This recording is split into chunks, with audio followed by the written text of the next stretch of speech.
And it's on YouTube? It's on YouTube and it's going to be live. Okay, yeah, he's never done a live, well, he has some radio. It'll be fun. I'm super easy and I've done so many of them, so Okay, we're good. all right. Okay, and we're rolling. We're rolling. It's gonna be live.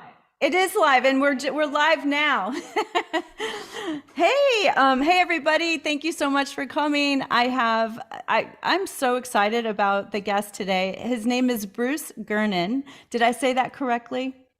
Yes, you did. Okay, good.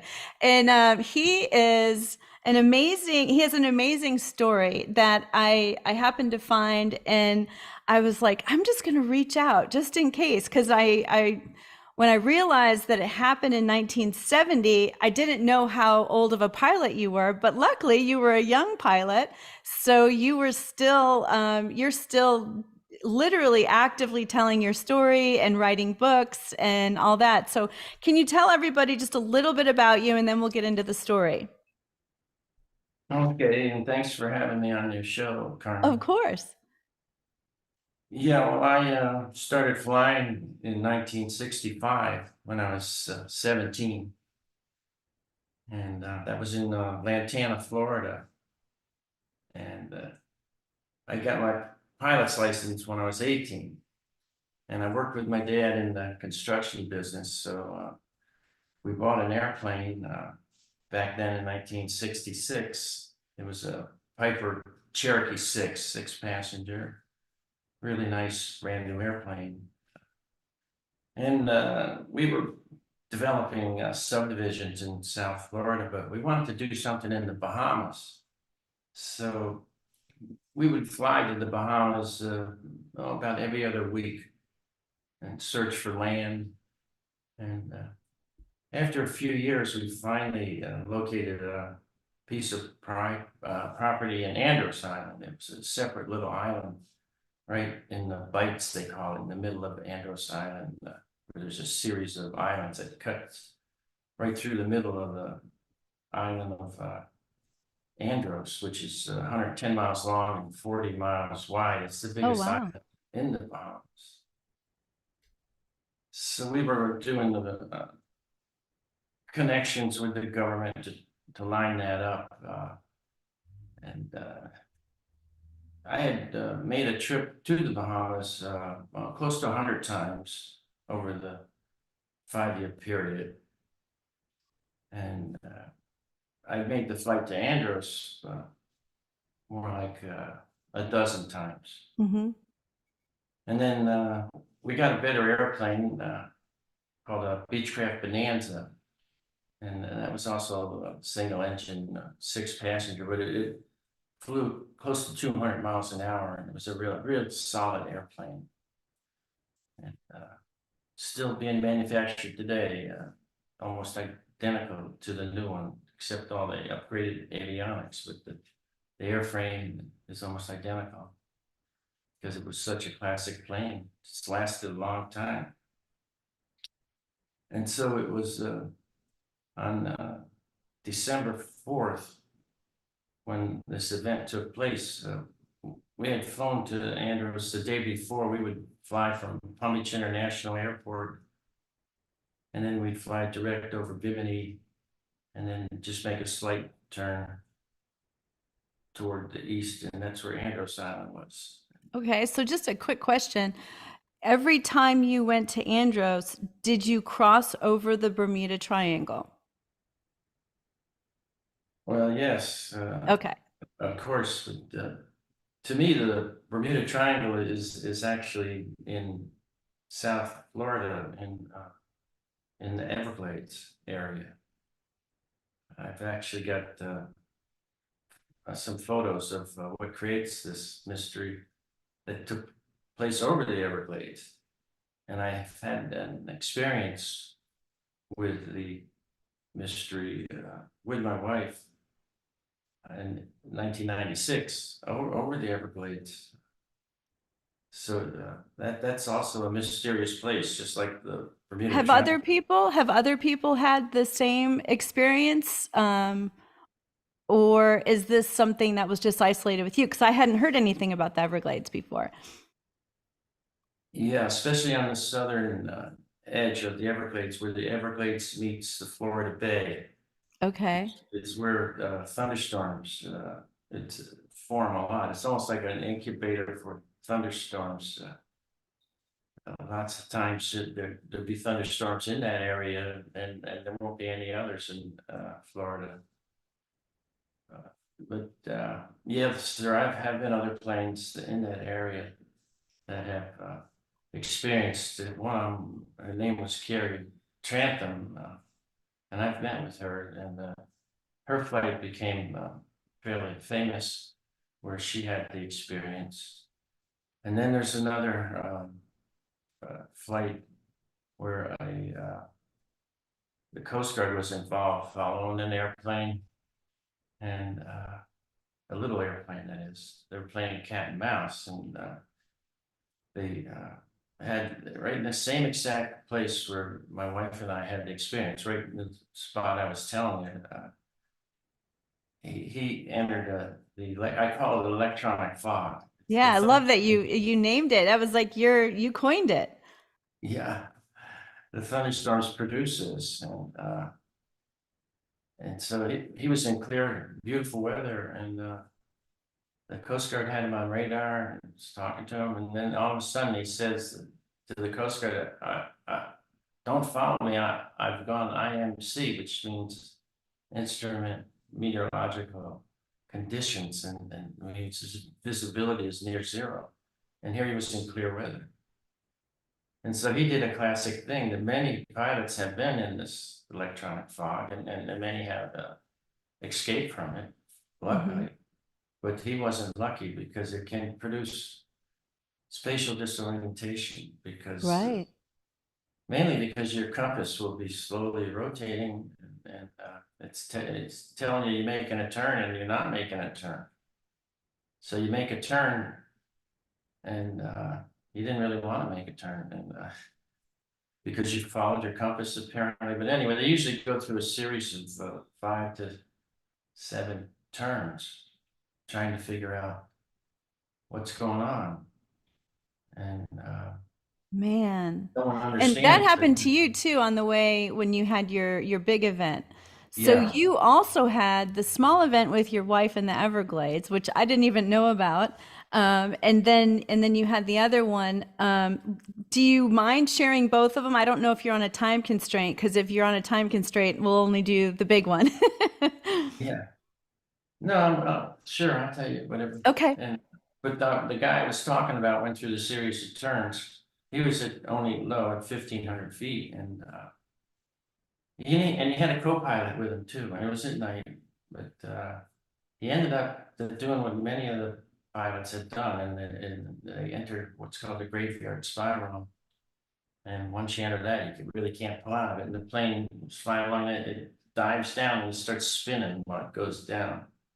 And so if you pull out, it won't do you any good. You usually can't pull out of it. And so he went right into the Florida Bay and died. Wow. And there's So been I have many a pilots. question, because I never got my license, but I did fly like 85 hours, Wow, that's a not lot.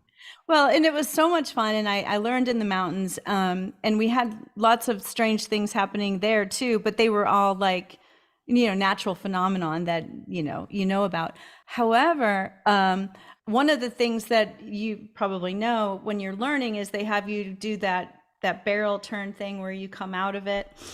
And It's called the spin recovery. okay, spin recovery. So A when little bit we did, scary. yeah, it was kind of, I really trusted my instructor. He was amazing.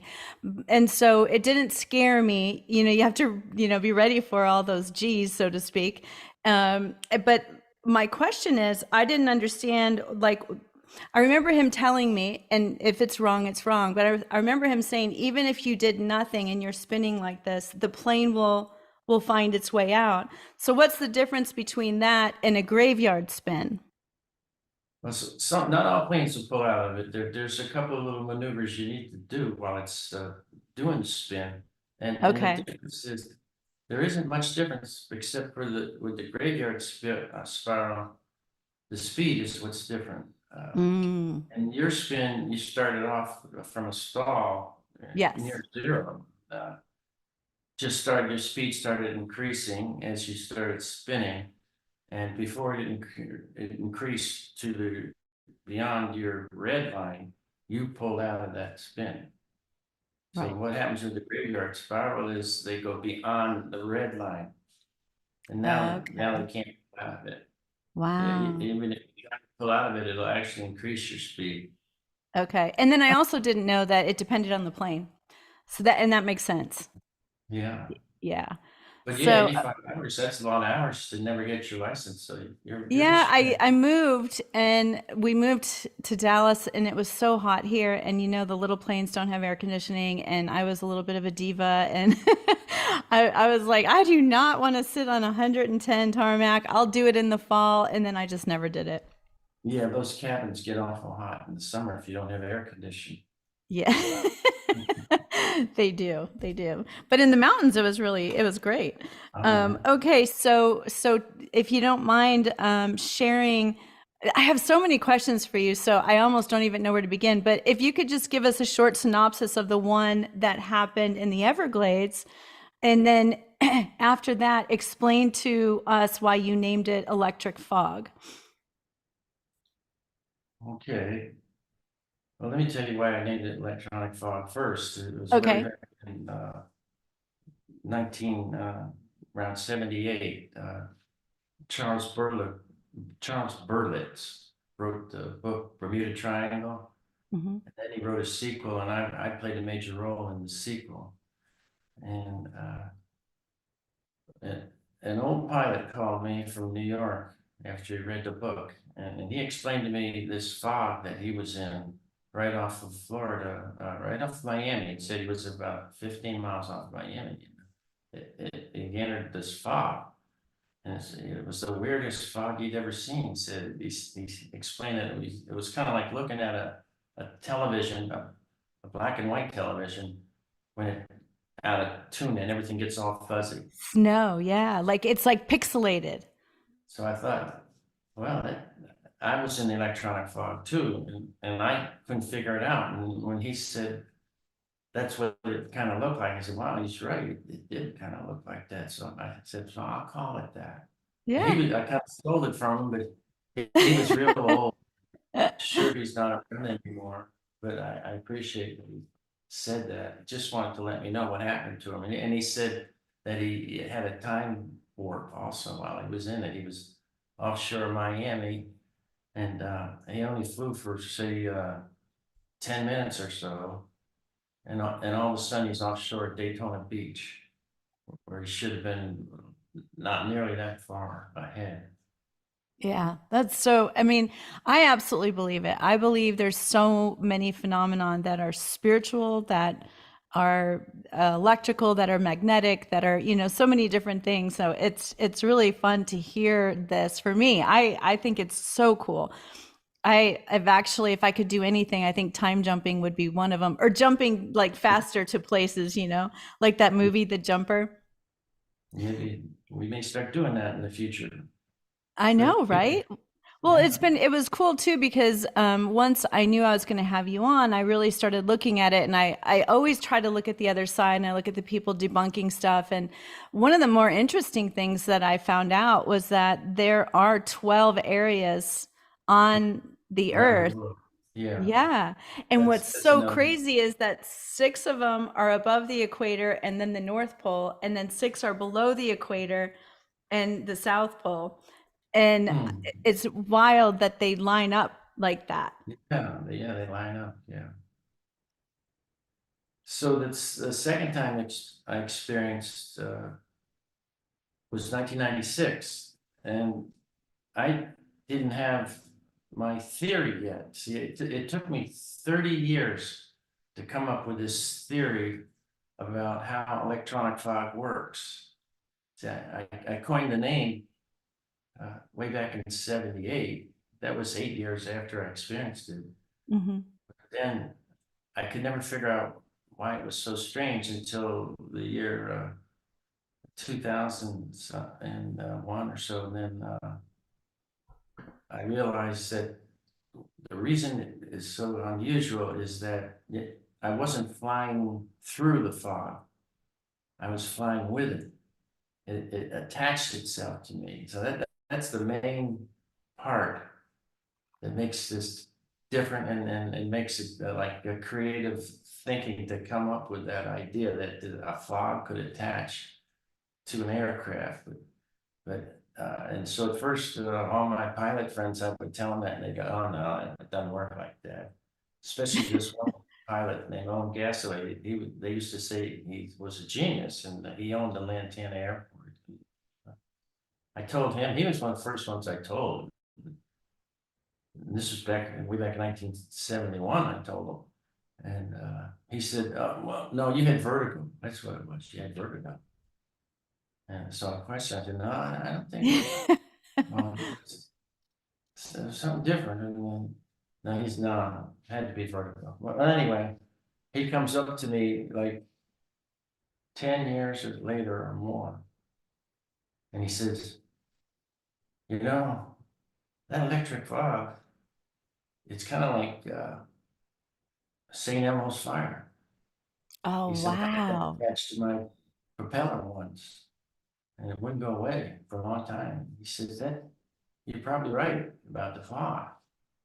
And then he went on to help me make contact with some well-known aviators and scientists to continue the studies of it. Wow, what a blessing.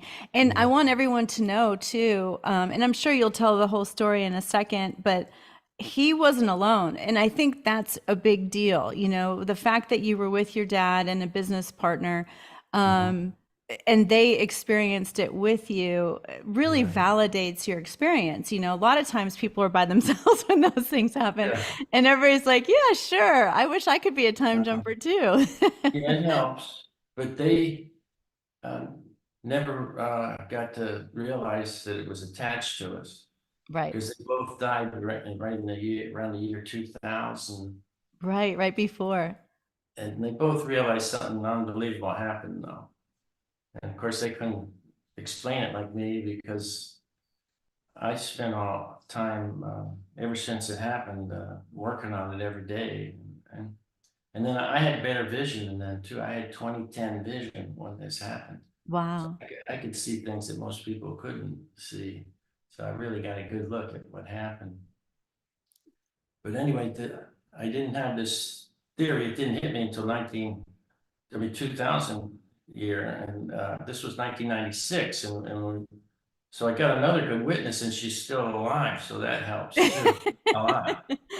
And Keep Lynn alive. yeah, because it scared the heck out of her, and I got a little scared too, because when you're older, you're not as bold, And what happened was we were living in the Florida Keys, and we lived not far from this area of the Everglades where we've been talking about, and where the Everglades meets the Florida Bay. And so I flew back and forth from there for like 20 years. So I've done it maybe 1,000 times, 1,000 hours of flight time at least, just flying back and forth from Palm Beach to Isla and the Keys. Yeah. It was just another routine day, but there had been a lot of thunderstorms the night before in this area on the edge of the Everglades. But then in the morning it cleared up. So we took off right around 8 a.m. And another pilot had took off just before us. And he was a neighbor. I lived, but he kept on playing a neighborhood that had airplanes, and it was an airport.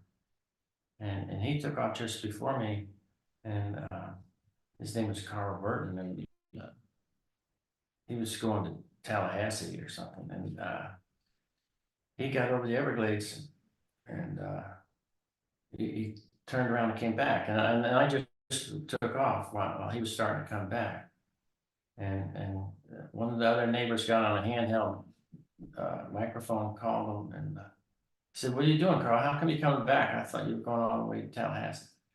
And Carl was kind of shook up. He said, "Oh no," he said, "there's fog everywhere, all over the Everglades." He says, "I'm I'm not gonna fly over all this fog," he said, and so I'm coming back home. Wow. And so I called him on the radio and he said, "Carl, what's wrong? There's no fog reported. We got clear weather out here." He said, "Yeah, oh yeah, there's fog." And so I said, "What do you mean there's fog?" And then he wouldn't talk anymore. And this guy talked too much actually on the radio. You're not supposed to talk that much on the radio when he's flying. And Exactly. he wouldn't talk, and I knew something was unusual then. And so anyway, I said, "Okay, see you later." And I kept going, and then as soon as I got over the Everglades, this fog was all everywhere, but it was only below the airplane. And so this fog can create an illusion, apparently. It was looking as far as I could see, but that's because the fog was just right even with my airplane, not too much lower than that. And so I couldn't see the land on the other side. Right, because it raises in our view. So as far as I could tell, wow, it did cover all of Florida. So I said, well, Carl was right, there's fog everywhere. So I called up the weather bureau in Miami. And I said, I gave him my position over the Everglades, and I said, how far does this fog go? I said, I'm going to Palm Beach. Is it fogged out there too? And so I was kind of They're shocked. like, what are you talking about? Yeah, that's what he said. He says, there's no fog reported anywhere in Florida. We had clear weather today. I said, well, no, that can't be. I said, there's fog all around here. He says, I don't know what fog you're talking about. There's no fog anywhere that I know of. Wow. I said, okay. And now my wife's starting to get a little shook up. And I got nervous because I didn't have a lot of fuel, so I had to make a decision either to turn back to Tabanero, where a thunderstorm was heading in to hit Tabanero right when I took off and started sprinkling. So I thought that may not be work either. And I said, well, maybe I'll do something here. And so I looked down below me, and here there's a clear hole underneath the airplane. And it was like a perfect circle, about the size of the airplane, like maybe 40 feet in diameter. And it was a Wow. hole in the fog where I could see the Everglades looking through the hole. And I started thinking, oh, wait a minute, this can't be it. This doesn't make any sense. I said, because the hole is moving with me. And I go, there's a thing called, I forget the name. It's like a pilot's rainbow, I call it. It's if you're flying over a cloud bank and it's a large flat cloud bank, and you got the sun above you, and the angle's just right, so your shadow hits the clouds, and then your Right. shadow travels with you, and then like a halo, a ring, Yeah. a rainbow And it's like a forms. sheen. It's like a sheen. Have you seen it? It forms Yes. around shadow, and Yeah. it's really beautiful. You see the shadow of the rainbow fire, it makes you feel like good. But I thought, well, maybe that's what it is. But then I thought, well, it's different though. This hole is moving with me. Now I'm going 180 miles an hour, and I can see the land below moving 180 miles an hour. And I said, well, I guess it's just some sort of phenomenon. Um, and I figured, well, I got a hunch. Maybe if I make a turn and get out of the Everglades and go out over the ocean, I'd get away from this. And so I made the turn. And as soon as I made that turn, I looked at the hole, and it started spreading out. And that gave me some relief. I go, oh, this might be good. And so then as we kept going, it spread out further and further, further. And then finally we reached the ocean, and it was almost gone, but not quite. There was this strange ring Oh my over the gosh. airplane. But I thought the ring was miles away because I thought this fog was many miles away. And I wondered if any of the other pilots saw it. But the other strange thing is whenever you look through the ring, let's say I'm looking at you through the ring, Hmm. it would be split. Oh, This would weird. be up here and the other half be down here. Like Picasso. Yeah. Wow. That is weird, and I think it has something to do with time and space. It was like a crack in space time that I was looking through. And I didn't have any warp, time warp or anything. Right. Like the other time. But so I stayed over the ocean and then flew all the way back to Palm Beach, and the rain stayed with me the whole way.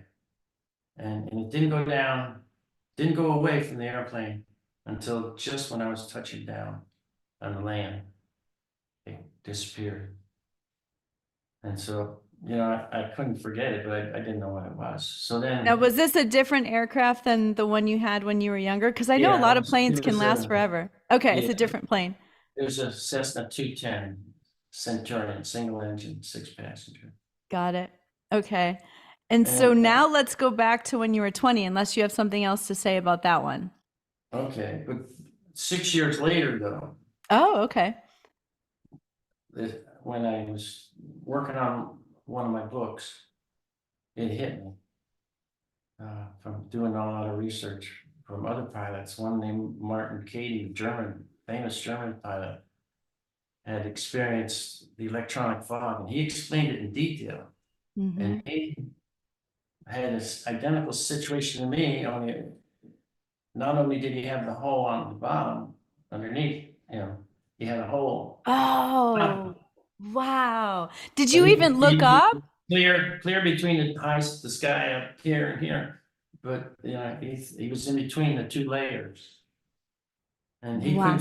he couldn't figure it. He wrote in detail about it about 4 times in some of his books. He wrote many books. And I read all those details, and that finally it hit me when because I had the same experience, and he was trying to explain it. And he said the thing that got me to figure out what it was he said it was like flying inside a milk bottle. Okay. I started thinking, I said, well, he's trying to explain it, but he can't. And then I figured, oh, the milk bottle is It's like attached. it's moving with him. Milk bottle's moving with him. And that's when I realized that the fog attaches to you. Just like that was like 5 years after I had that experience. Wow, it's so amazing. And so, when you were 20 years old, you're the pilot, you guys are doing your reconnaissance, finding the land. You, your dad, and another business partner, you have it's the Beechcraft, right?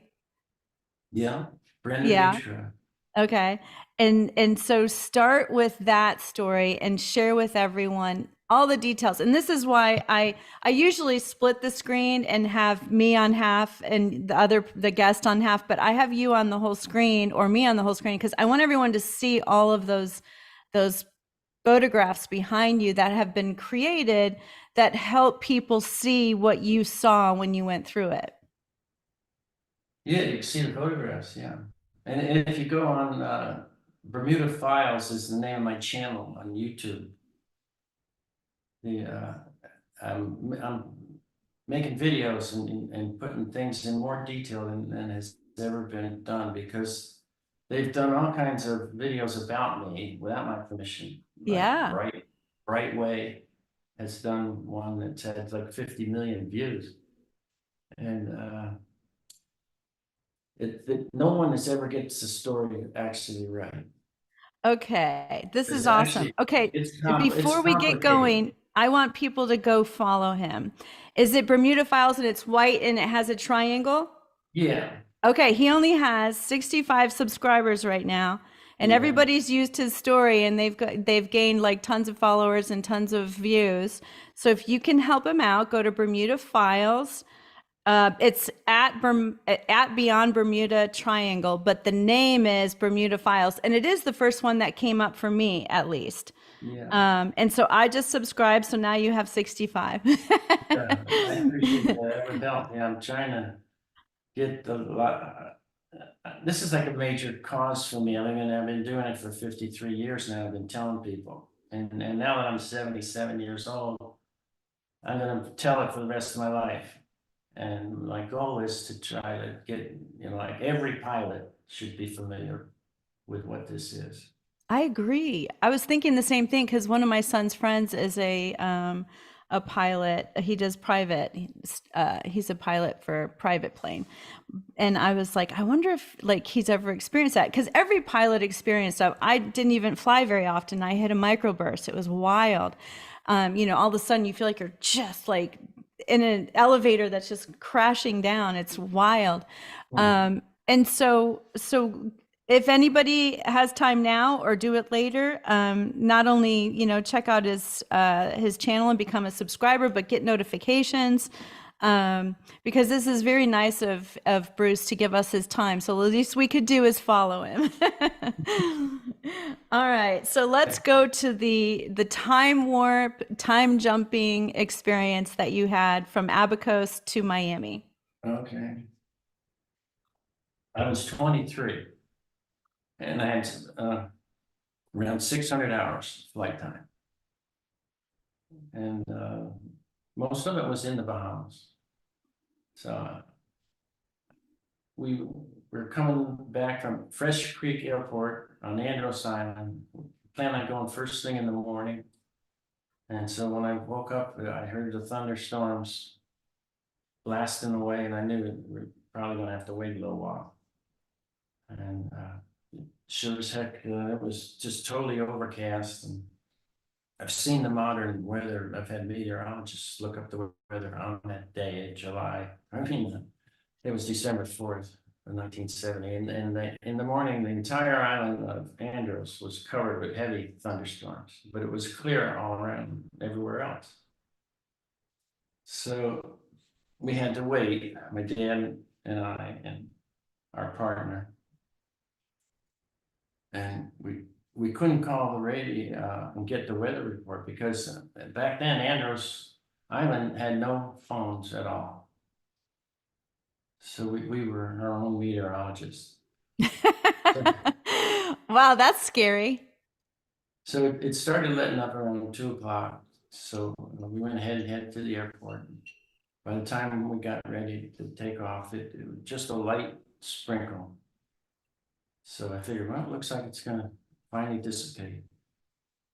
And so we took off and lifted off. And I had a scientist friend that we were visiting there with named John Woolbright. And we waved goodbye to him while I did a low pass over the terminal building. It's one of the traditions to get away with in Bahamas is do some wild low passes. And so I waved to him and I looked at my watch and the second hand hit 3 o'clock.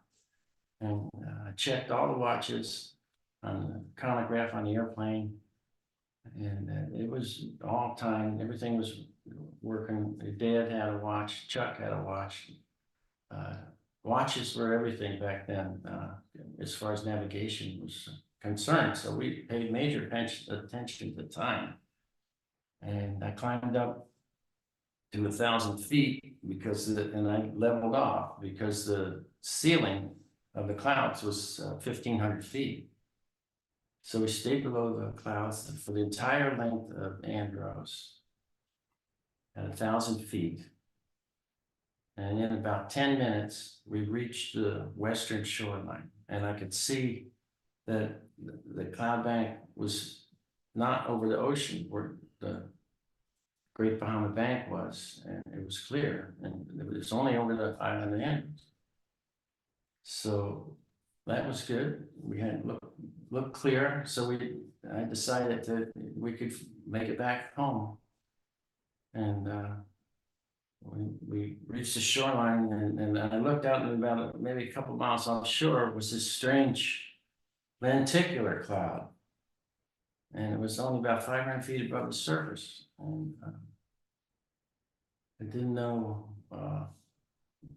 why it looked so strange because it had real silky edges to it, smooth edges.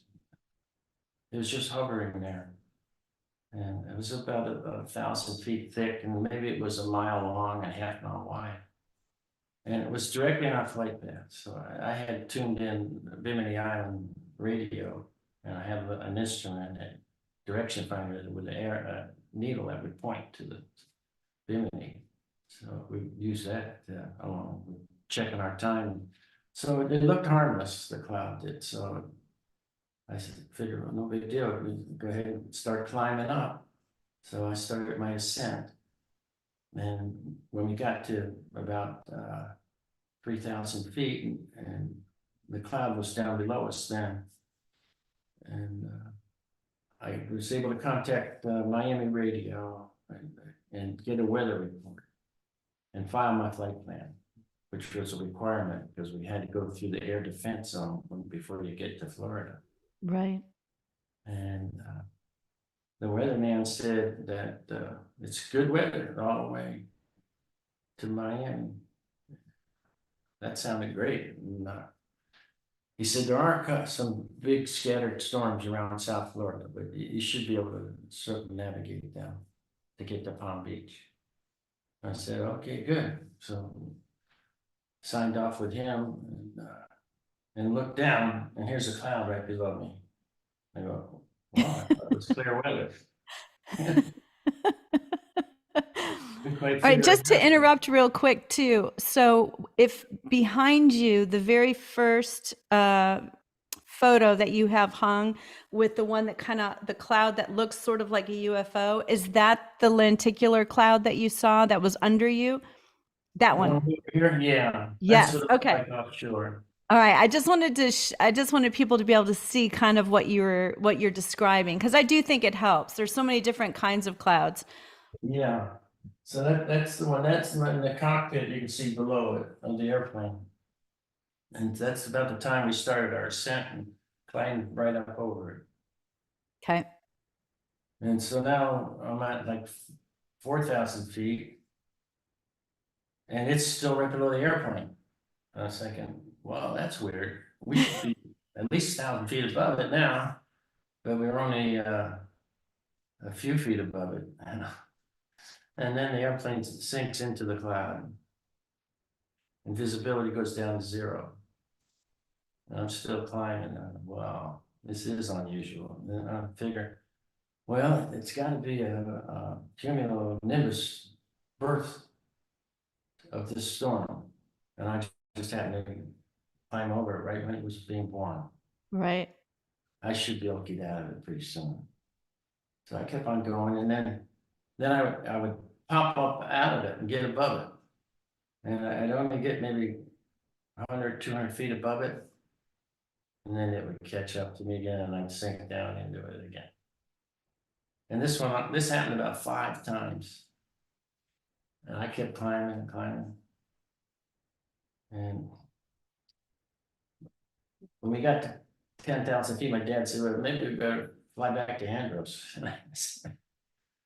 I was a pilot in command. He was a pilot too.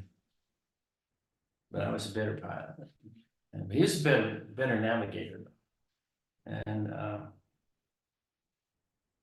I had decided not to do that because it was building up behind us. I didn't want to go back and fly what we just had gone through. Right. And I said, well, hold on, let's go a little bit higher before we do something like that. And we were supposed to level off at 10,500 feet.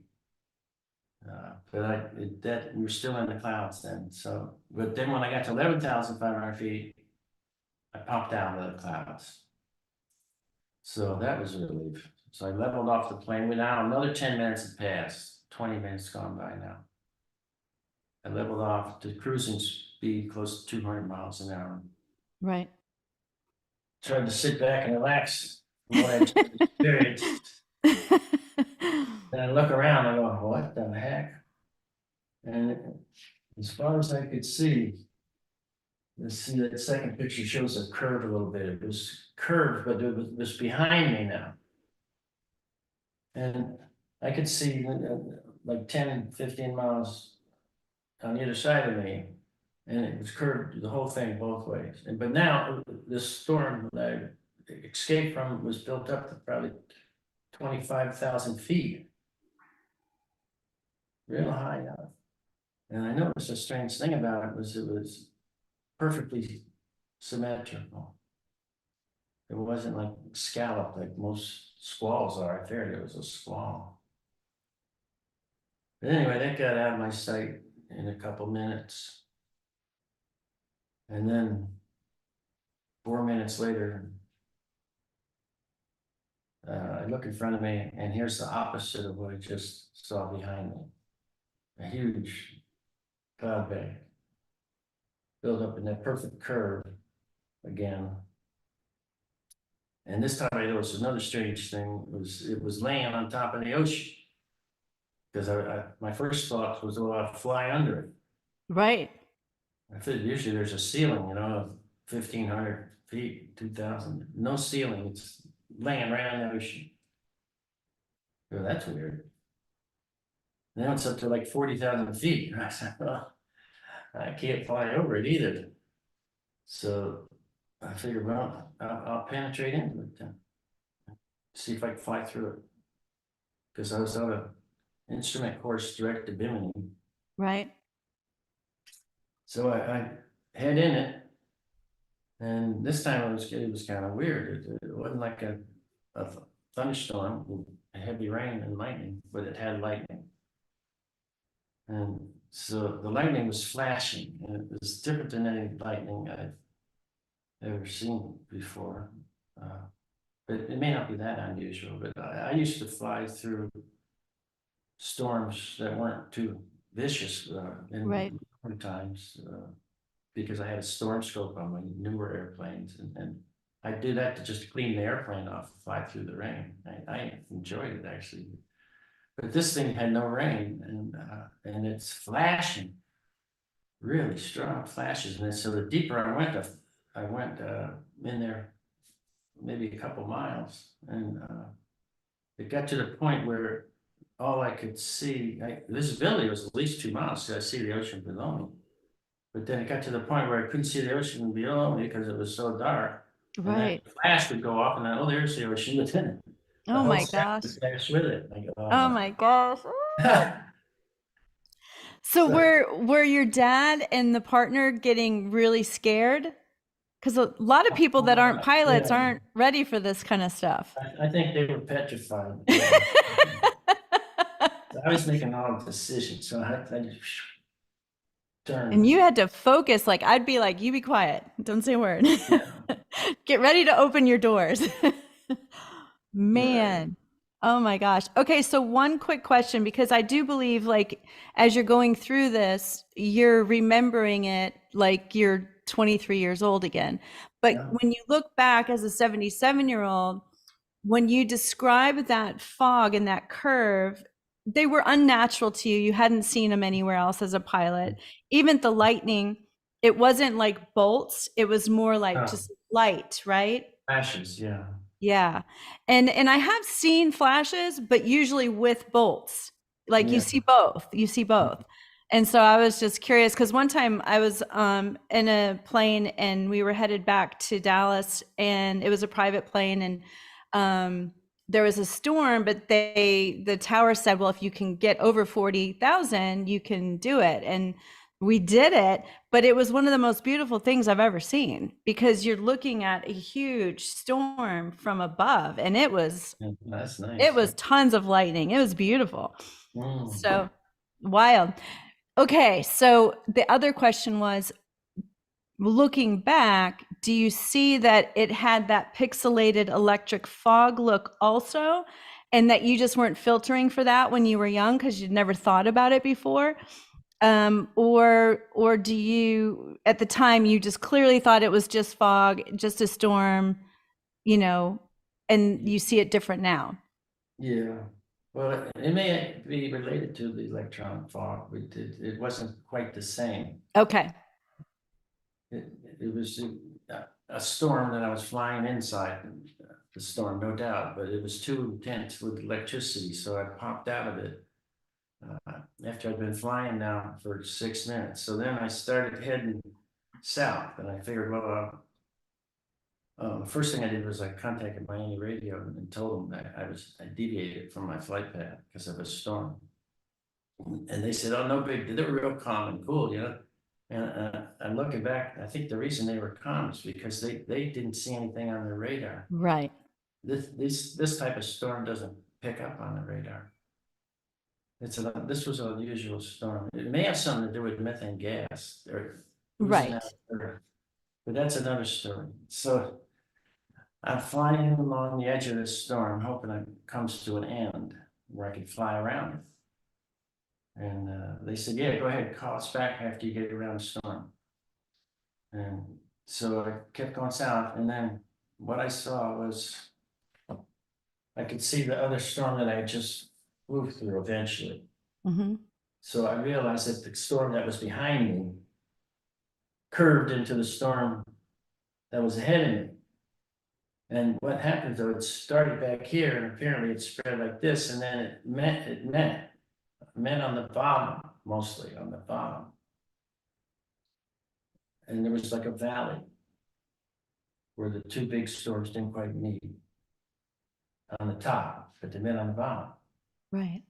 So I figured, well, all right, I'll fly through that. Because I saw a clear sky on the other side. Right. I don't blame you. South Florida, or not that far away, 100 miles away. We could tell by our instruments. They were still working fine. We were 100 miles away from Miami and over the Great Bahama Bank. And so I turned the airplane toward that opening, and I did. Well, while I'm heading toward the opening, these two hammerheads started forming on the top of the storm. And then they met. So now it's this huge Portal. well, tunnel, a horizontal tunnel. It appeared to be like 10, 12 miles thick or long. And I remember when Dad says, you gonna fly through that? I said, yeah, because I figured it was the only way out. And yeah, I talked it over with him because I knew this is a big decision.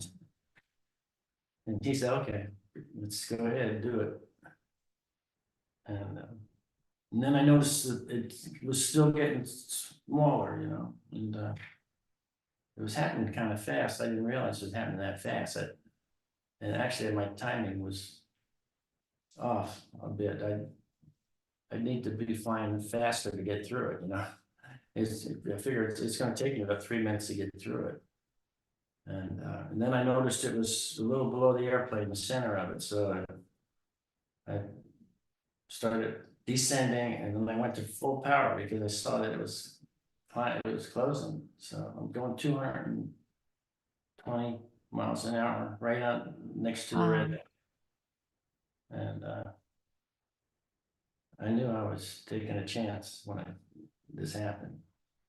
And I was, one of my instructors told me, don't ever fly through what he called sucker holes. And it's going through your head as you're flying through the sucker hole. He had a good friend that flew through one, and he disappeared.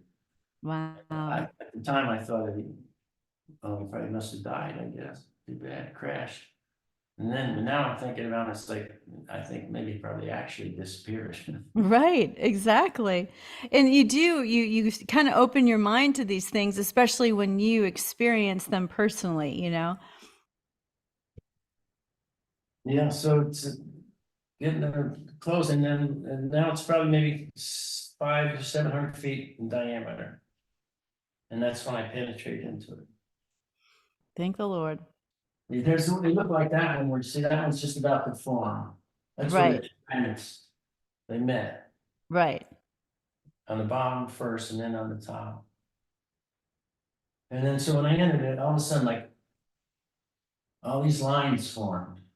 They weren't there before I entered it. Instantly, they formed. And What did they look like? Were they darker gray like that? Yeah, they were a little bit darker. And they were broken apart. This doesn't quite show them broken, but each one was about the size of a school bus. Oh, wow. And they were like perforated, like Yeah, they're separate. all lined up, and then it was slowly rotating counterclockwise while I'm flying through it. Wow. And it was like, I've seen the same thing with using Einstein's theory, where they've animated it. Well, Right. in If that you Max go, Planck even yeah. created a bike. And I went to the museum where the bike was, and I rode it, and there's a big screen in front of you. Mm-hmm. So the big screen is of a city block in a street.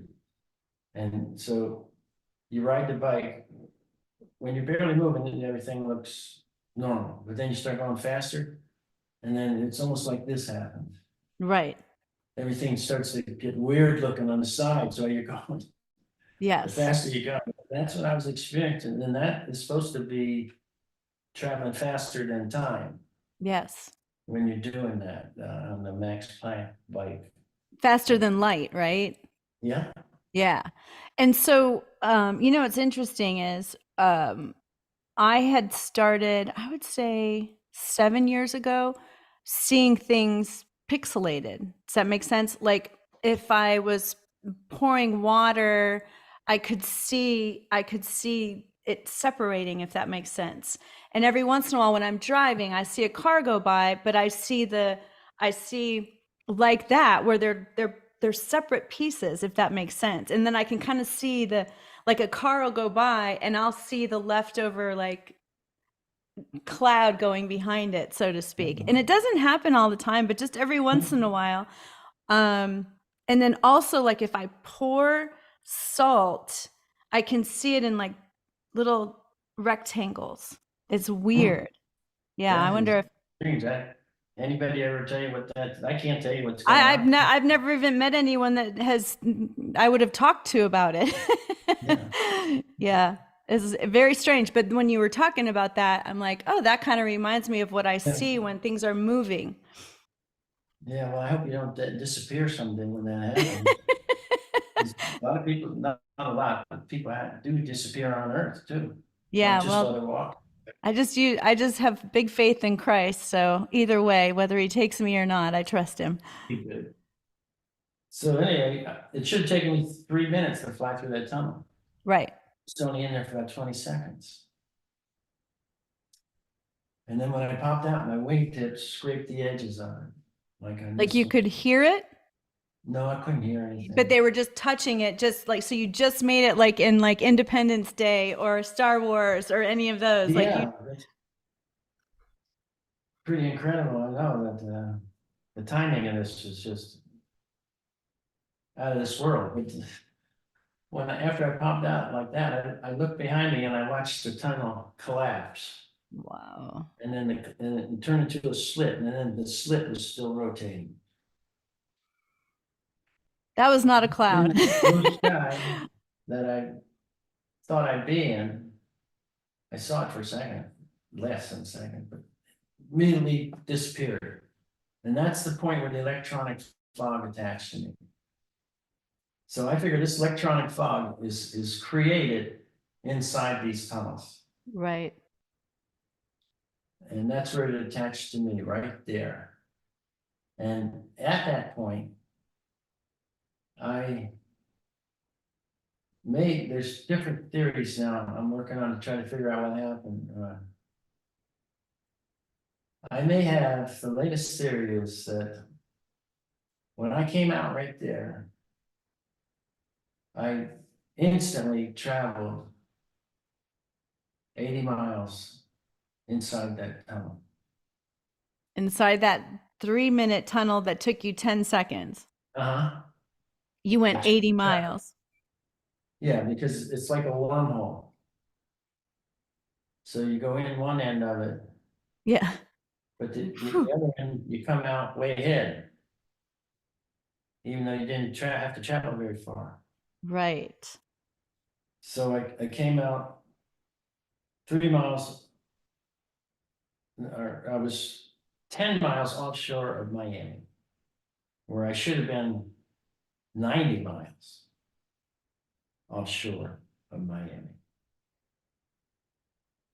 And so that's where this electronic fog was in us, and we were in it for like 3 minutes. So I entered this tunnel after, at 3:30 PM in the afternoon. And so that means I was flying for exactly 30 minutes. Hmm. Came out at 20 seconds later and I'm in the electronic fog. Can't see anything. I look at my instruments and something didn't seem to jive. So I said to my dad, the navigator, Dad, give me a position fix, which means he would calculate exactly where we're located. And he starts, he couldn't figure out where we were. Wow. So it scares me now to think about it. But back then, I was like a macho man. And You had more testosterone then. right. Yeah, pilots are a different breed, man, for sure, as you So, know. the radio worked. So I was able to contact the Miami radio controller. And I told them, wanted to get a position. I told them I was like 85 miles or something like that, east of Miami. I'm in some kind of fog or something. I can't remember exactly what I told him. Right, Whatever I told him, he knew there was something wrong going on. right. And he said, okay, I'll get you on the radar. So he couldn't get us on the radar. We had a new transponder, electronic instruments that's supposed to help us get the exact location. He's giving me the squawk numbers, they're called. Nothing. Couldn't locate us. Oh my gosh. And I'm looking at this fuzzy looking fog, it's weird. You can't figure it out because your mind thinks you're traveling through this fog, but you're not traveling through it, traveling It's with it. it's And I moving didn't know with you. that at the time. Right. And yeah, I could kind of see the ocean, but it didn't look normal. Something looked different. And I couldn't see the sky or the horizon. None of the instruments are working. Well, the navigation ones anyway. Okay, so the instruments aren't working. Did your body feel different? Like, No, did you? yeah, only at this point right here. Oh, When it later. to me. It did, It's like the tunnel kind of like spit me out. right? And I felt like a hydroplane going forward and then zero gravity. And it's almost like, did I go faster when it spit me out or did I go slower? I mean, I was going 220 miles an hour. According to the plane. My speedometer, yeah. Oh, Yeah. and airspeed indicator. And when I was inside the fog, I slowed down to 180 because I was like, didn't know what to do. That Right. was maneuvering safe speed for the airplane. Sure. And so Did your dad and the business partner, did they also feel that weightlessness or that different kind of feeling? So it wasn't just you. yeah, and they felt the fog because the fog can affect people in different ways. Yeah. And so my dad, he went into a state of panic Yeah. and he grabbed the microphone from me, he started screaming at the radar controller. What do you mean you can't find us? He started cussing at me. And so I had to grab the mic from him, take it back. And calm him I can't believe down. you're doing this at 23 years old. That's just so young. Oh my gosh. I calmed him down. And then our passenger in the back, he starts talking to me. And he's trying to help me. And he's talking like this. Oh, wow. And he tapped me on the shoulder. Oh my gosh, like it was affecting his nerves. Yeah. So I had to tell him, no, can't talk to you. And then so I had to No, ignore him because he kept tapping me on the shoulder and doing that for a while. I had to I had to block him out of my mind. right. The first thing you do when you've got a problem is you number one is fly the airplane. Yeah. Focus. That's the main concentration. So that's what I did. And I never made a turn. Because when we went out of that tunnel, we were aiming right for Miami. Right. Palm Beach was further north, but for some reason I felt like I shouldn't be making any turns because I don't know where the hell I am for one thing. Right. But that's where pilots make a huge mistake, and that's one of the things I try to promote. The pilots should know if you ever get in this, don't start making a lot of turns because your instruments aren't working good. You're going to get lost completely. You won't know where you're at. At least I had a general idea where I was, so I never made a turn. And then after 3 minutes, this happens. Can you see that one? Yeah. Yep. We can see all of them. That's why I have you on full screen because I wanted to make sure everybody could see it. Well, at first, all these lines formed around the airplane. It was just a line. Parallel projection on flight, kind of like that, behind us and in front of us. And I had no idea what they were. Like warp speed, just like in the movies. Well, that's the big question. Was I going fast or slow? But when I think I wasn't going fast. I think I was going 180 miles an hour. I think it was an instant jump in space. But the lines, they started to crack open very slowly until it got to the point where like that, but they're only like that for only like a second. And then like 3 seconds after that, what you're seeing there, they were gone. They got to the point where the line, the blue cracks in between turned to all blue. Wow. And it was beautiful, sunny, gorgeous day in Miami. Yeah, in South Florida. Wow. And while this was happening, it only took about 10 seconds. The controller came on the radio, and he was really excited. You know, he's yelling on the radio. Like, I found you. And there was radio silence the 3 minutes while I was in there. And before that, it was nonstop talking on the radio from all the airliners because they had a special radar channel. And apparently, they wanted to listen. But yeah, I looked down first. I said, "No, I'm not. I'm only been flying for 33 minutes." I said, "I'm at least a half hour away." It's been hell for 33 minutes, but that's all I've been doing.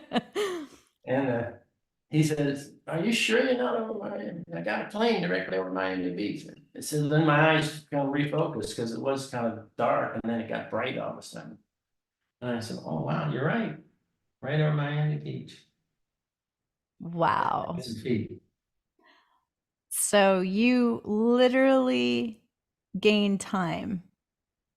Yeah, so from there I flew to Palm Beach International, and then there was a huge storm over Lauderdale, another storm over the Everglades. And the two were connected on the top, just opposite of like the one we just flew. They weren't connected on the bottom, and there was like almost like a bridge. Like I had to go down to 500 feet, flying between the two storms right over the Everglades, and then turn off to Palm Beach. And then I landed and checked my time. I mean, flight time after I landed was only 47 minutes. I made that flight a dozen times, and it always takes like at least 70 minutes. Wow. So almost double. Yeah, well, at least 30 or 40 minutes. Yeah. Wow. Should have taken longer. It's just so cool to me. And I love that you didn't drop it. Like you kept, like, this is all, I have so many questions, and it took decades to answer the questions.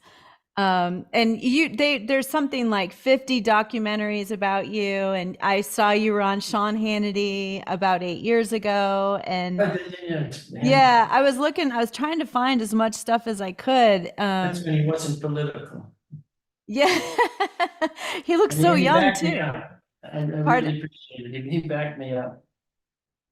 Because it's been controversial, so, but, and I've been telling this story, I'll never stop, for going on 50 years, and it's like a lie never gets to grow old. Like, the big lie of Trump's, that's not gonna grow old. Right. It just stays there for over 53 years now. Yeah. So it's It's not a lie, it's an experience that actually happened. Yeah. It's amazing. I loved it. And I was kind of scanning through your book, and I love how you dedicated it to your granddaughter and your grandson. And I love how you said that you guys flew through a rainbow together. Oh, yeah. And I imagine Yeah. it being like a full, the whole double rainbow or whatever. But it's such a cool thing to share with anybody, especially your grandchildren. So I thought that was really cool. Yeah, yeah, I love them both. Yeah, that's awesome. And so did you tell people right away, or did it take a while for you to talk about it? And did you talk about it with your dad and his friend? Oh, and then we didn't mention the fact that you also had more gas in the 10 plane, gallons, 10 gallons of extra gas, which would burn up in like a half-hour flight. which is exactly the amount Yeah, they that you match. lost Yeah, or gained, depending on how you look at it. yeah, it's weird how you can look at it. Did I go forward in time or backward in time or? But me talking about the flight, it was so phenomenal. And I didn't know a whole lot about the subject of time. And I couldn't explain it to anybody. Right. So instead of talking to even my dad or Chuck or our partner, I would just memorize the flight every day. I'd spend usually 2 times I'd do it, and I'd spend like maybe 15, 20 minutes going over it in my mind. I did that for a whole year Wow. without talking to anybody about it. And then I was watching the Dick Cavett show one night. A guy named Ivan Sanderson. He's the one that came up with the 12 spots all around the earth. Oh, yes. Yes, you're right.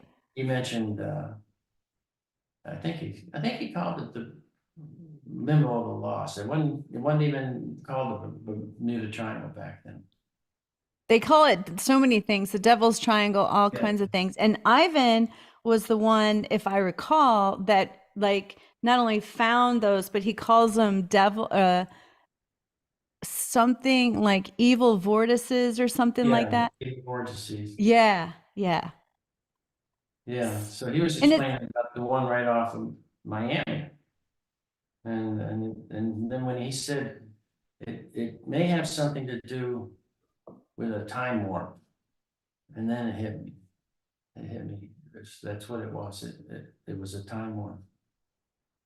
And then I started talking to everybody about Do you it. think And they're he said, evil? Do you think they're evil? Do you think it's spiritual? Do you think like after having so many years to think about it, where do you compartmentalize the different experiences? I'm not sure what you mean, Kurt. Well, I, so I, like, do you think about it in a spiritual sense, or do you only think of it in a scientific sense? well, Um, I'm mostly scientific about it. right. Okay. When I think about it spiritually, I can get real religious. Yeah.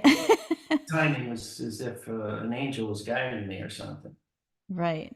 And just before I made the flight, I flew through a big rainbow with my dad, and it was an incredible adventure. It was really a big one, and it took maybe at least maybe 20 seconds to fly through it.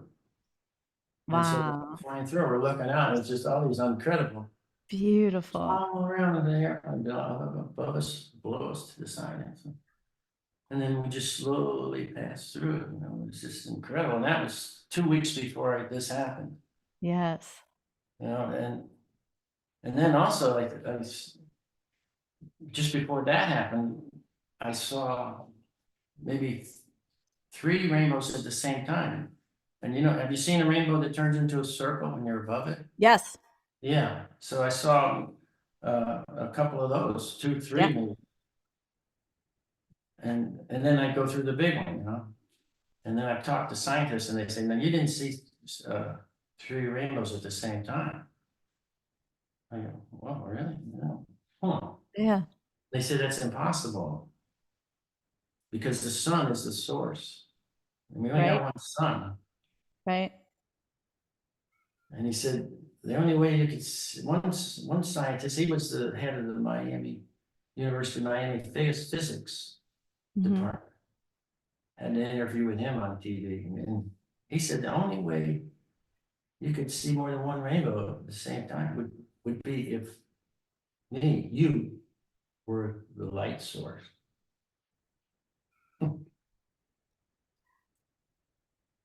I mean, who knows? There's so much we don't know, and there's so much that we find out about. The more we look at history, and the more we find all kinds of ancient, ruins, and a lot of even those evil vortices that Ivan found.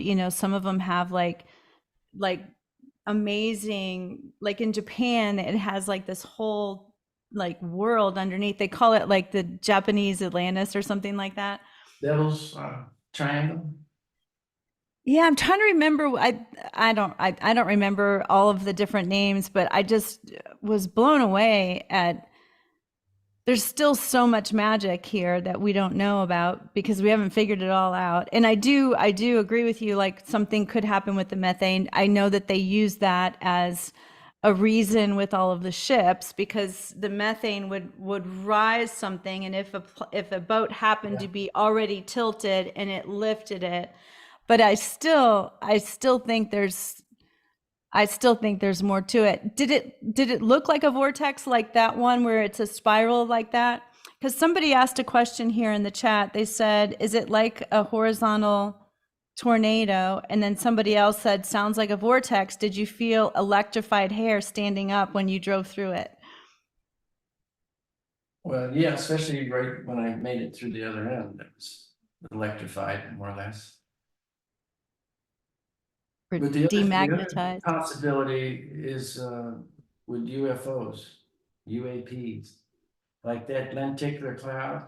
Mm-hmm. It could have been like a mothership inside that, cloaking Yeah. itself. Yeah.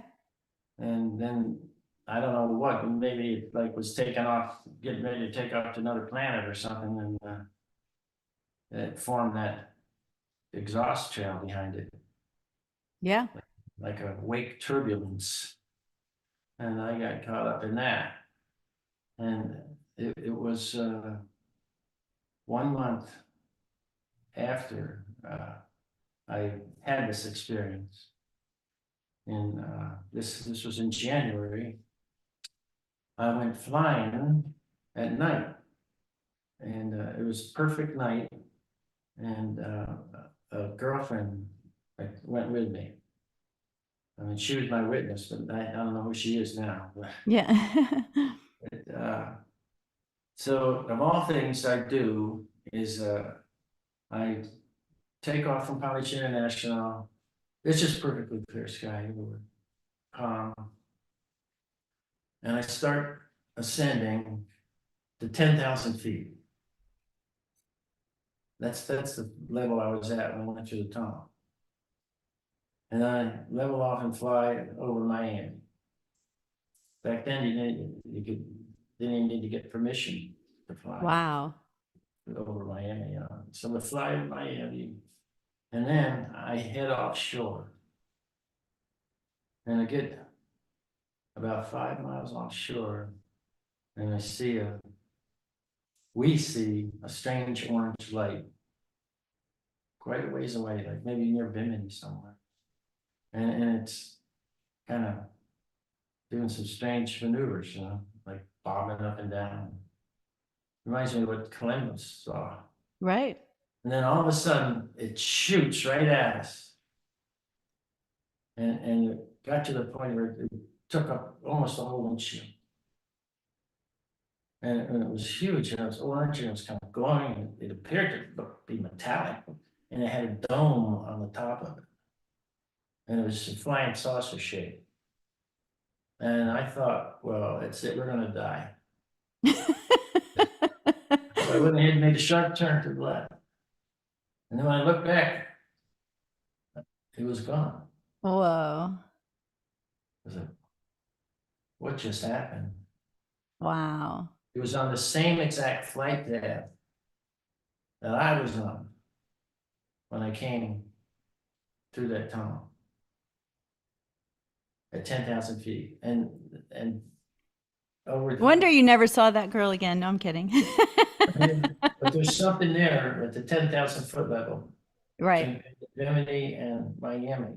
It may be like a waypoint, a flight path for UFOs, or who knows, but they've tested it on Josh Gates. I was on one of his shows, two of them, and he sent up a balloon there with some scientists, and they measured some real strange things going on at the 10,000 foot level, right Wow. offshore Miami.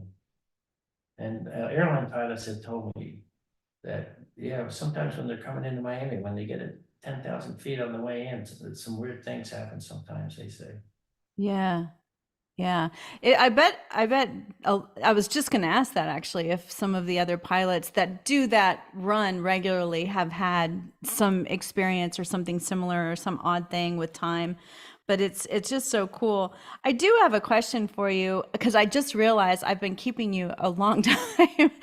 It was so fun to listen. But like one of the questions I really had for you is, why do you think people like these mystery stories so much? Why did so many people do the documentaries on you? Why were you on Sean Hannity? Why are you 50 years later still fascinated with this story?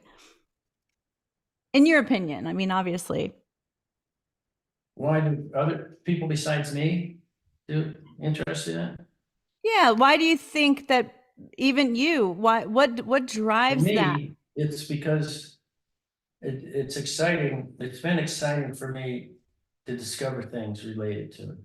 Yeah, That's what's kept me going, because as I keep going forward over the years, something new comes up that maybe somebody else discovers it, but sure. I'll hear about it, and it's like, so it makes me, it gives me a feeling of discovery, and people love mysteries.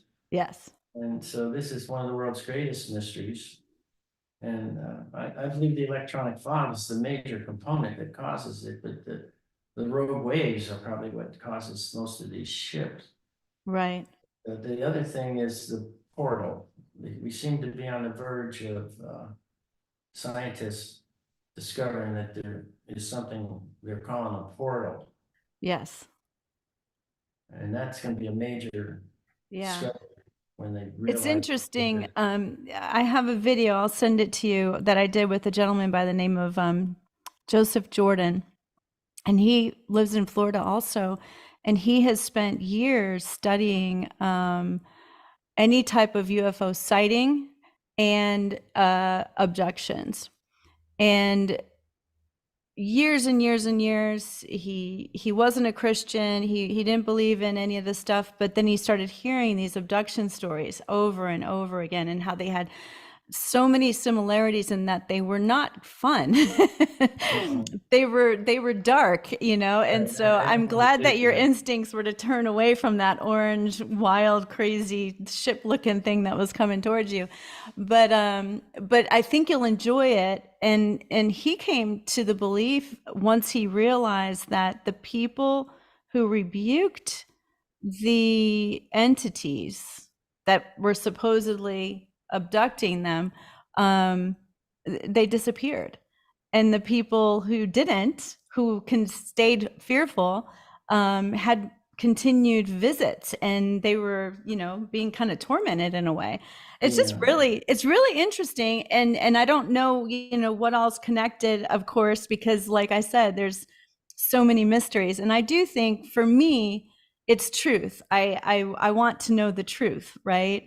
And so it's really fun to talk to somebody that, I mean, I feel so lucky because you hear the very first time I was scared to death in my life, I was probably in 4th or 5th grade, and my parents let me watch some Bermuda Triangle thing.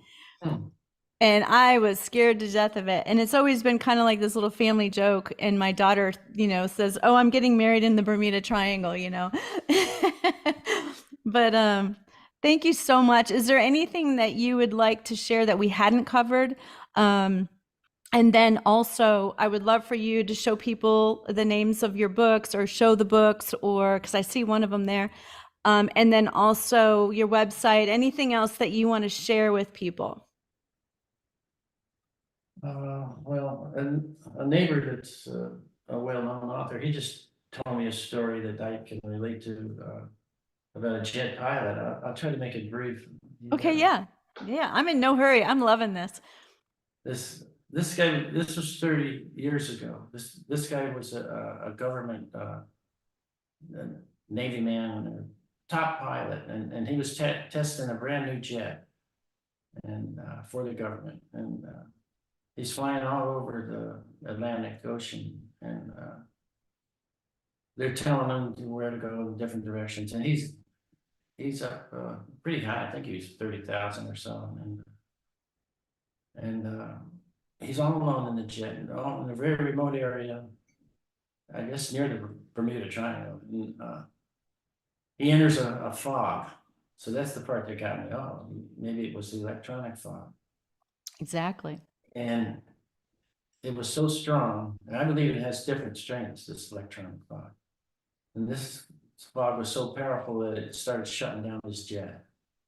Whoa. So all the instruments went out, and then the engines went out. So he had to glide down, emergency landing. And while he's gliding down from 35,000 feet, he sees an island. So he said, "Oh, great, I'll just land there on the beach." And then he found the beach, and he lands on the beach, and he made it. And then, this is where the story can get longer, but to make it short, some people, kind of like natives, came up to him and helped him, but everything's real strange. But he couldn't quite figure it out, and why it was so different than anything on Earth that he knew of. And even the people were different and everything. And so then he finally, after 6 months, he wanted to go so bad, they finally said, "Okay, well, we take this rubber raft." And they took him out in the rubber raft a few miles offshore. And then they left him there. And then when he looked back, something started to happen. There was like a flash or something. And the island wasn't there anymore. Whoa. It had a big mountain on it too. And then a ship picked him up by luck, and he made it back to government, and they interviewed him, and he had to lie. He didn't want to tell them what happened. Oh my But gosh. apparently, he went to a portal Yeah. and went to another universe or something. That's another theory. Right? He was one of the few that made it back. And so he's waited 30 years to tell his story. Yeah. That is so cool. But Yeah, that now would prove my theory. is he around? Like, do you know him? Can we get him on here? Be Yeah. fun to interview. I don't know if he's ready to go public yet. Okay. Private That's thing. okay. I A neighbor understand. told me the story. He wrote it. He's a writer. I'll be seeing him soon. I'll ask him. Yeah. No pressure at all. I believe in God's timing. It reminds me of, did you by any chance see the movie Wonder Woman? No. So in Wonder Woman, she's one of these goddess, girls that grows up in this like kind of Spartan thing for women, right? The Amazon women. Well, they live on an island that's cloaked. Right.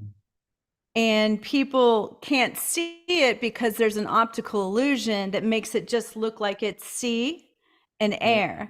but once they stick their hand through it by accident or whatever, they're like, wait, my hand's disappearing, right? And so it makes me like, I think often movies copy things from people's stories, you know? Yeah, So, sounds like the same island this guy was on. wow. Well, thank you so much. Tell your wife, Lynn, thank you for sharing you and your time. Again, everyone, go to Bermuda Files and follow his YouTube channel. Let's get him at least over 80. Like there's 38 people in here live, and I'm sure more Yeah. people will watch it later. And so if you guys could go follow him and then just hear his everything that he's sharing firsthand. So I'm glad that you're documenting it all. Your grandkids and their kids will all love it. Yeah, it's for, I'm doing it for the future, really. It'll last a long time on YouTube, long after I'm gone, hopefully. Yes, yes. Well, I was so happy Great that talking you to were young you. enough to do the interview. I was like, yes. Great talking to you, and yeah, I don't normally get emotional like you got me going there. You're a great interviewer.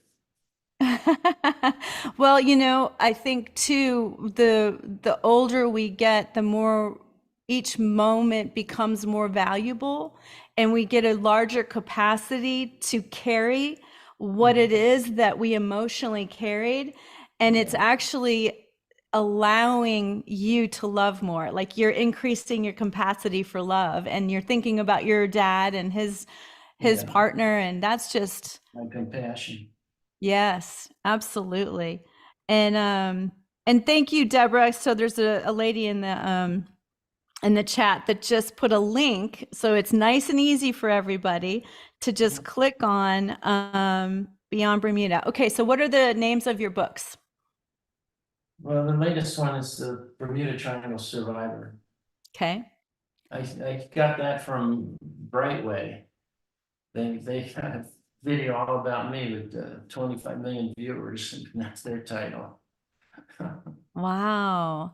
And so that is available where? Where can people get this? Should they go to your website, Bermuda It's, Files? this one's sponsored by Amazon. Okay, so you can get it on Amazon. Yeah, and you can get it in softcover or hardcover or audio. Okay. And then what's the other one? I think there's one more, right? That one's, yeah, there's one that's still in publication. It's well, the first one was called The Fog, and that's not in publication anymore, but you can get it online somewhere. Amazon used books. Probably Amazon. I bet it's probably free on Kindle or something if you haven't republished it. And then there's another one that's almost the same as that one that revives it a little bit called Bermuda Triangle Legend. And the one that's still in publication is called Beyond the Bermuda Triangle. Beyond the Bermuda Triangle. Okay, and then Deborah also mentioned to everybody that she went and looked on Amazon, and all you have to do is put in Bruce's name, Bruce Gernon, and that they all come up. So, yay. Right. Is there anything else that you wanted to share? Like, will you be speaking anywhere or anything coming up, a new book, or just your YouTube project? Well, I guess I'm excited. I'm going to be giving some presentation. I'm working on a presentation that should take an hour and a half Yeah, with PowerPoint. great. And my local neighborhood subdivision that I'm in at the clubhouse, we're going to do one presentation there. And then I'm going to do another presentation down at an auditorium in Islamorada in the Keys where I used to live. Yeah. So Have you gone back on that exact route ever again? yeah, I did it with the Ancient Aliens TV Oh, show. We started a twin engine turbine with David Childress. Do you know who that is? He's one of the guys that's always talking a lot and yeah. No, I don't know who a that is, lot but while that's he's awesome. talking. He's well known Yeah. Ancient Aliens. Mm-hmm. He's a fairly famous explorer. So I took him on a trip from Palm Beach International first to Andrew. And then we duplicated the exact flight. And it was clear weather, so nothing unusual happened, except when we got to the point where that lenticular cloud was. Mm-hmm. We imagined that we just took off from the airport, but we didn't land. So we went over the airport and then flew the route. And then I told them, now here's where the lenticular cloud was that I flew over. And I said, oh, look, there's the white waters, the strange white waters that come up, they ooze up from the ocean. They're not sure why they do that. And it gets Right. milky. And so there was like a milky water in this one area, maybe about an acre in size or so. Wow. Right Bigger where the than I cloud thought. was.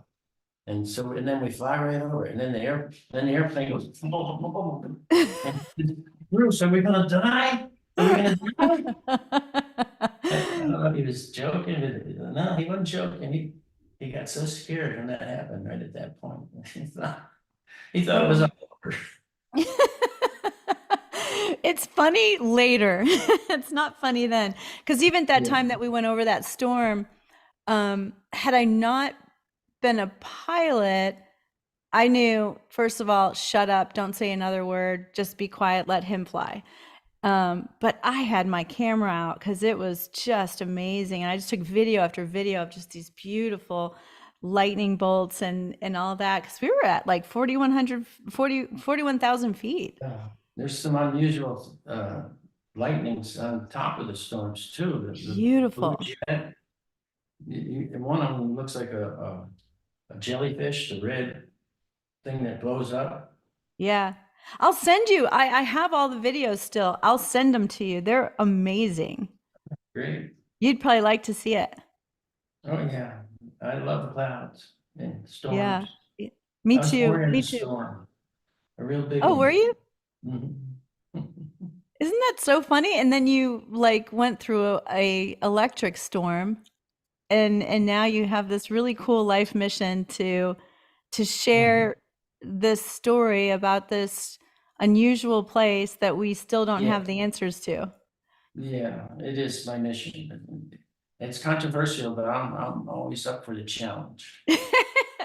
Well, it is interesting because I did watch, like I said, I like to watch two sides of things, and I watched a lot of the debunking and the people, but really most of the debunking has to do with the ships, not the planes. Yeah. Yeah. The So ships, I think those ships are, if they disappear, they're still on the bottom of the ocean, sure. most likely. But this portal thing is, who knows? Maybe Yeah, they because could what if it goes disappear. down like the milk bottle, you know?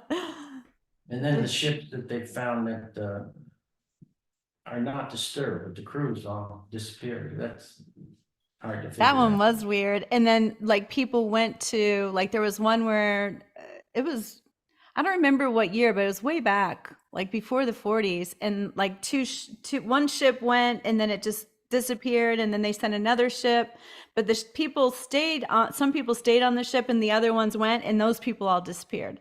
Wow, yeah. There's some strange stories with ships, yeah. Yeah, and there was one called the Cyclops or something, and there was like no distress call at all. Like there Yeah. was. Well, that would happen if a rogue wave hit, you know. Yeah, that's true. That's true. That's true. I've been in a So, rogue wave, but there was only maybe 25 feet high, yeah, that'd be scary. but it was scary, yeah. Yeah. But Well, it that was like so when I hit the calm, microburst. smooth. It just But shocks you imagine because you that, just a move so 70-foot fast. one? You've been in the 70 foot? No. Oh, that's the you're one- saying that they that's the one that exist. makes Yes. it disappear. Yes. Yes. Yeah, I could see that. Well, thank you so much, and have a beautiful day. And we will be in touch. I'm going to send you some videos. Okay, great, Carmen. I'll All stay in right. touch. Tell Lynn thank you. Bye-bye. And bye, everybody. Thanks for coming. And I'm going to be here